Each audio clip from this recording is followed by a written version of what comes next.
Welcome to our 5 on 5. Please be joined by Senator Ron Wyden at his home in Southeast Portland. Senator, thank you so much for taking the time.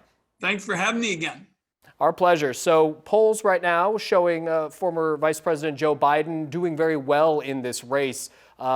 He's also leading in many swing states. How confident are you 4 days out from Election Day? Well, we're certainly feeling positive, but I sort of take a Yogi Berra position. I don't do predictions, especially about the future. Okay, and if things go the way you hope, how confident are you that there will be a peaceful transition of power? That, of course, is a key question. I mean, I never thought we would see a president of the United States, in effect, waffle on the issue because the president has been asked that question directly. I just hope the president will understand how fundamental it is to our country that we have a peaceful transfer of power. You voted no to the nomination of Amy Coney Barrett to the Supreme Court. Why? Because I believe, first and foremost, that the person who wins the Tuesday election should be the one who chooses the nominee. I had a chance over the 2-week period when a number of my colleagues got COVID to get to almost every corner of the state, including Southern Oregon. And in counties Donald Trump won and counties Hillary Clinton won, overwhelmingly Oregonians said that the person who wins the election should be the one to make the choice. So that was really fundamental to my judgment. You and Senator Merkley recently co-sponsored the Small Business Lifeline Act. Could this pass through a lame duck Congress, after the election? We certainly need it. You know, one of the priorities for our state, we're overwhelmingly a small business state. We've got a handful of big businesses, and then we're all dealing with the small businesses that are so fundamental to our well-being. What they're going to need is some additional financial help and some flexibility until we get a vaccine. All they're trying to do is get to the other side. And it seems like the big businesses always get tax breaks and liability waivers. It's time to think about the small businesses who are really the foundation of the Oregon economy.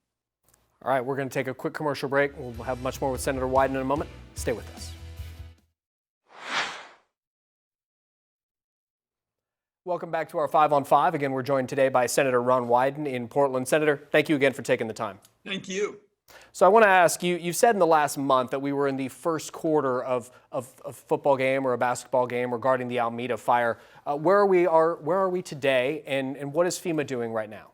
Well, we've made some progress, but certainly we've got a long way to go. I'm particularly pleased Congressman DeFazio and I led the effort to make sure that the federal government helped our local communities and many in Southern Oregon with the debris removal, because if you don't get that debris cleaned up, and a lot of it is really toxic and dangerous, it can get into your rivers and affect the water supply. So we've made progress there, but we've got such a long way to go, particularly in terms of housing. Housing and helping our small businesses are the two priorities in addition to cleaning up all the debris. You're calling for federal assistance to grape growers in Oregon harmed by all this wildfire smoke that rendered some of this year's crop unusable and reduced the value of other portions of the crop. Where does that bill stand, and what are the chances it'll pass?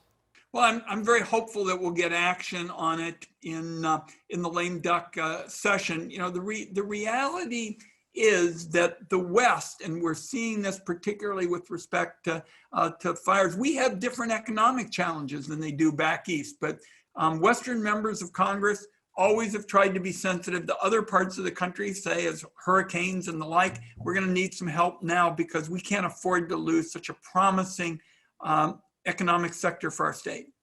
I do want to ask, just in the last 24 hours, the federal government announced that the gray wolves in the contiguous United States are no longer protected under the Endangered Species Act. What's your reaction to that? Are you in favor? I'm going to need some more time to really think through that issue. As you know, we've historically tried to deal with these issues in a way where the federal government works with the state. So I'm going to have an opportunity to review the decision. Senator, thank you for taking the time. Appreciate it. Thanks for having me. All right, stay with us. We'll be right back.